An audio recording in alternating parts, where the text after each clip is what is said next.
যখন আমরা ভগবানের বন্ধন করব তখন এই জড় জগতের বন্ধন থেকে বার হব। এটা হচ্ছে বন্ধন, এটা হচ্ছে বন্ধন।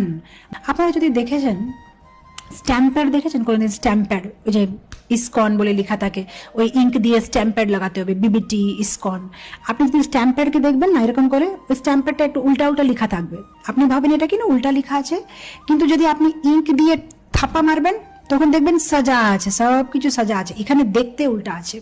এরকম আমাদের এখানে রেখা আছে, সব উল্টা উল্টা লেখা আছে এখানে, কিন্তু আমরা অনেক দুষ্কর্ম করে এসেছি, পূর্বতে অনেক কিছু কর্ম করেছি, কিন্তু এই যে লকির গুলো আছে, এই যে কি বলে রেখা গুলো আছে, যখন ভগবানকে প্রণাম করব ঠাপ করে তখন সব সাজা হয়ে যাবে, সব কিছু জীবনে ফার্স্ট ক্লাস হয়ে যাবে, যেগুলো পূর্বতে করে এসেছি সব মিটে যাবে। সেই জন্য প্রণাম করতে হবে। দুই জিনিস হবে যখন আমরা ভগবানকে প্রণাম করব, সব পাপ থেকে মুক্ত হব, সব দুঃখ নাশ হবে। আর এটাই তো আমরা চাই, আমরা আর কি চাই? এটাই তো আমাদের দুটো প্রবলেম লাইফে, পূর্বতে যেটা করেছি পাপ, আর সবসময় যে আমরা এই দুঃখ আদি দেবিক আধ্যাত্মিক আদি ভৌতিক অনেক রকমের দুঃখ আমরা ফেস করছি, সব কিছু থেকে মুক্ত হব যদি ভগবানের নাম সংকীর্তন